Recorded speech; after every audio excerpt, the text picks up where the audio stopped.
नाजरीन अस्सलाम वालेकुम वरहमतुल्लाहि वबरकातुहू। आपने देखना शुरू कर दिया है फ़िक्र नज़र पर ख़बरनामा। आइए दिन भर की तमाम बड़ी ख़बरों पर नज़र डालते हैं। मारूफ आलिम दीन दारुल उलूम नदवतुल उलमा लखनऊ के नाजिम व all India Muslim personal law board के सदर हज़रत मौलाना राबे हसनी नदवी 94 बरस की उम्र में तवील अलालत के बाद आज बाद नमाज ज़ोहर इंतकाल कर गए। मौलाना के इंतकाल से आलम इस्लाम में गम की लहर दौड़ गई है और पूरा माहौल सोगवार है। मौलाना गुज़िश्ता 21 बरसों से all India Muslim personal law board के सदर थे। उनके इंतकाल पर हज़रत मौलाना अहमद वली फैसल रहमानी दामत बरकातुहू समेत मुल्क की मुतअद्दिद नामवर शख्सियात ने ताज़ियत पेश की है और उनके इंतकाल को मुल्क व मिल्लत के लिए बड़ा खसारा करार दिया है। भारतीय तहकीकाती एजेंसी इन्फोर्समेंट डायरेक्टोरेट ने आलमी खबर रसा इदारा BBC यानी British broadcasting corporation BBC India के खिलाफ गैर मुल्की फंडिंग मामले में मुबैना तौर पर बेज़ाब्तगी बरतने के इल्ज़ाम में फेमा के तहत केस दर्ज किया है। ईडी के एक सरकारी ज़राए ने BBC इंडिया के खिलाफ केस दर्ज किए जाने को लेकर जुमेरात को जानकारी दी और बताया कि ईडी ने गैर मुल्की करेंसी एक्सचेंज के उसूलों की मुबैना खिलाफ वर्जी के लिए फॉरेन एक्सचेंज मैनेजमेंट एक्ट यानी फेमा के तहत BBC इंडिया के खिलाफ केस दर्ज किया है। ज़राए का कहना है कि ईडी की तरफ से फेमा के इल्तज़ामात के तहत BBC इंडिया के कुछ अफसरान के दस्तावेजात और उनके बयानात की रिकॉर्डिंग तलब की गई है। यह भी बताया गया है कि कंपनी की तरफ से फॉरेन डायरेक्ट इन्वेस्टमेंट FDI में मुबैना खिलाफ वर्जी को लेकर भी जांच की जा रही है। ईडी की तरफ से यह कदम फरवरी में दिल्ली वाक़े BBC दफ्तर में इनकम टैक्स महकमा की तरफ से की गई छापामारी और पूछताछ के बाद उठाया गया है। UPSTF ने उमेश पाल कत्ल केस में कार्रवाई करते हुए जोरावर लीडर अतीक अहमद के बेटे असद और शूटर गुलाम अहमद को एक मुकाबला में हलाक कर दिया। इंडियन एक्सप्रेस की रिपोर्ट के मुताबिक UPSTF ने झांसी में यह कार्रवाई की है। इलाहाबाद के उमेश पाल कत्ल केस में मतलूब असद और गुलाम पर 5-5 लाख रुपए का इनाम था। रिपोर्ट के मुताबिक असद और गुलाम अहमद झांसी में DSP नवेंदु और DSP विमल की क़यादत वाली UPSTF की टीम के साथ तसादुम में मारे गए। पुलिस का दावा है कि दोनों के कब्जे से जदीद तरीन गैर मुल्की असलहा बरामद हुआ है। रिपोर्ट के मुताबिक UPSTF ने असद और गुलाम को झांसी में हथियार डालने को कहा था, लेकिन उन्होंने STF की टीम पर फायरिंग शुरू कर दी। STF ने जवाबी कार्रवाई करते हुए दोनों को हलाक कर दिया। कबल अजी उमेश पाल कत्ल मामले की समाअत के लिए अतीक अहमद और उसके भाई को सख्त सिक्योरिटी के दरमियान इलाहाबाद की अदालत में पेश किया गया। अतीक अहमद को गुजरात की साबरमती जेल से सड़क के रास्ते इलाहाबाद लाया गया, जबकि उसके भाई खालिद अजीम उर्फ अशरफ को बरेली जेल से यहां लाया गया। अतीक अहमद के बेटे असद और शूटर गुलाम अहमद को एनकाउंटर में हलाक करने के पुलिस के दावे को समाजवादी पार्टी के सदर अखिलेश यादव ने फर्जी करार दिया है। SP सदर ने ट्वीट किया कि बीजेपी हुकूमत झूठे इनकाउंटर करके असल मसाइल से तवज्जो हटाने की कोशिश कर रही है। बीजेपी वाले अदालत पर यकीन नहीं रखते।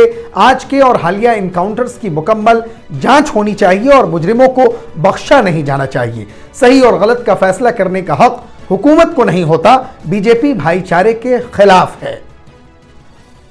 IPL के साबिक कमिश्नर ललित मोदी को आज अदालत उज़्मा ने सख्त फिटकार लगाई है।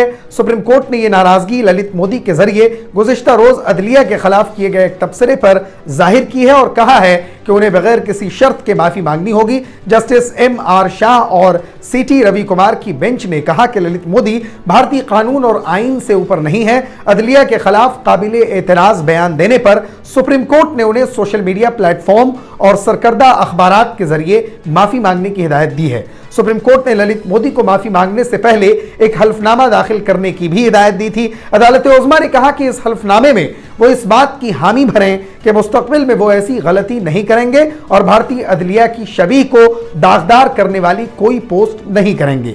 आपको बता दें कि ललित मोदी ने एक दिन पहले ही अदलिया के खिलाफ तबसरा करते हुए ट्वीट किया था कि वो साफ करना चाहते हैं कि कुछ दलाल झूठ फैलाकर भारत और वहां की अदलिया को बदनाम करने की कोशिश कर रहे हैं। इस दिखावे के अलावा वो और कुछ नहीं कर सकते।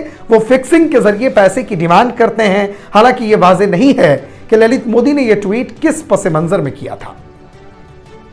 कांग्रेस पार्टी के जनरल सेक्रेटरी जयराम रमेश ने मोदी हुकूमत पर तनकीद करते हुए कहा कि साल 2014 से 2022 के दरमियान मजदूरों की हकीकी उजरत में 1% से भी कम का इजाफा हुआ है, जबकि मोदी के दोस्त अडानी की इमलाक गुज़िश्ता 5 बरसों के दौरान 1440 50% बढ़ गई। कांग्रेस के जनरल सेक्रेटरी इंचार्ज शोबे मवासलात जयराम रमेश ने ट्वीट किया कि साल 2014-15 से साल 2021-22 के दरमियान खेतों में मजदूरों की हकीकी उजरत में 9.0%, तामीरी मजदूरों की उजरत में 2.0% और गैर ज़रई मजदूरों की उजरत में 3.0% का इजाफा हुआ है। ख्याल रहे कि कांग्रेस मोदी हुकूमत पर इल्जामात आयद करती रही है कि यह हुकूमत अपने सनअतकार दोस्तों के लिए काम करती है और अडानी को अवामी मफाद को नजरअंदाज करते हुए कई तरीकों से फायदा पहुंचाया गया। सुप्रीम कोर्ट ने 13 अप्रैल को कर्नाटक में मुसलमानों का 4% कोटा खत्म करने के रियासती हुकूमत के फैसले के खिलाफ दाखिल अर्जी पर समाअत के लिए हामी भर दी है। चीफ जस्टिस DY चंद्रचूड़ और जस्टिस PS नरसिम्हा और जस्टिस JP पारदीवाला की बेंच ने वकील कपिल सिब्बल के मुतालबे पर गौर करने के बाद इसे फेहरिस्त बंद करने की मंजूरी दे दी। आपको बता दें कि कर्नाटक काबीना ने हाल ही में अक़लियती तबके के लिए 4% रिजर्वेशन को खत्म करने का फैसला किया था। अब उन्हें माशी तौर से कमजोर तबका यानी EWS के तहत लाया जाएगा। वजीर आला बिस्वराज बोमई ने बताया था कि अक़लियतों के लिए 4% रिजर्वेशन को दीगर के दरमियान यकसा तौर से तकसीम किया जाएगा। इसे कर्नाटक में वोकालिगा और लिंगायत तबका के मौजूदा रिजर्वेशन में जोड़ा जाएगा। शाम और सऊदी अरब ने दोनों ममालिक के दरमियान सिफारती खिदमात और एयरलाइन सर्विस दोबारा शुरू करने पर इत्तेफाक किया। दोनों फरीकों ने यह ऐलान बुध के रोज सऊदी वजीर खारजा शहजादा फैसल बिन फरहान अल सऊद की दावत पर शाम के वजीर खारजा फैसल मिक़दार के दौरे के दौरान एक मुश्तरका बयान में किया। 2011 में खाना जंगी शुरू होने के बाद शाम के किसी वजीर खारजा का यह पहला सऊदी दौरा है।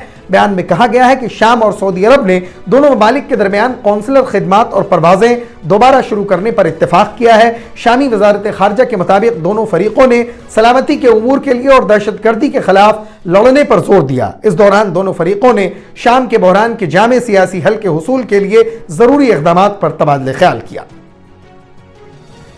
एलॉन मस्क का कहना है कि अगर उन्हें मुनासिब शख्स मिल गया तो वो सोशल मीडिया वेबसाइट या कंपनी ट्विटर को फरोख्त कर देंगे। एलॉन मस्क ने जब से ट्विटर का मालिकाना हक हासिल किया है, किसी न किसी वजह से वो और ट्विटर दोनों सुर्खियों में रहने लगे हैं।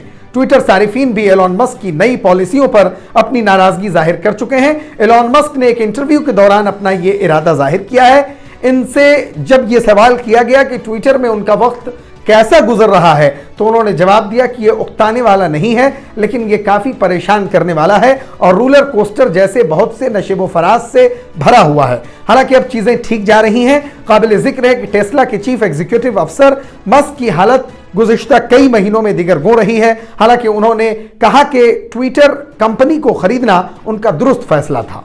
अक़वाम मुत्तहिदा ने मंगल के रोज बताया कि चूंकि तालिबान हुक्मरानों ने उस कसीर कौमी तंजीम में खवातीन की मुलाजमत पर पाबंदी आयद कर दी है, इसलिए वो अफगानिस्तान में अपने इमदादी मिशन के मुस्तकबिल पर गौर कर रहा है। गुज़िश्ता हफ्ते तालिबान की तरफ से आयद की गई इस पाबंदी पर तबसरा करते हुए अक़वाम मुत्तहिदा ने मंगल के रोज इसे बैनुल अक़वामी कानून के तहत गैर कानूनी करार दिया और कहा कि नतीजे के तौर पर वो इस हुक्म की तामील नहीं कर सकता। आलमी इदारे ने अपने तमाम मुलाजिमीन से कहा है कि सिवाय इंतहाई मखसूस ज़रूरत के वो दफ्तर आना बंद कर दें। खवातीन पर पाबंदी की सख्त मजम्मत करते हुए अक़वाम मुत्तहिदा ने तालिबान पर इल्ज़ाम लगाया कि वो उसे अफगान अवाम की हिमायत, उन्हें मदद करने और उन उसूलों और ज़ाब्तों पर अमल करने जिनकी पासदारी करना उनका फ़र्ज़ है के दरमियान एक खौफनाक इंतखाब करने पर मजबूर कर रहा है। अक़वाम मुत्तहिदा ने जोर देकर कहा कि अफगानिस्तान की अवाम पर पाबंदी के किसी भी मनफी नताइज के जिम्मेदार तालिबान होंगे। नाजरीन, खबरनामे में इतना ही। मजीद खबरों, तज्जियों और तबसरों के लिए अभी सब्सक्राइब करें फ़िक्र नज़र ऑफिशियल और बेल आइकन को भी क्लिक कर दें। फिर मुलाकात होगी। शुक्रिया।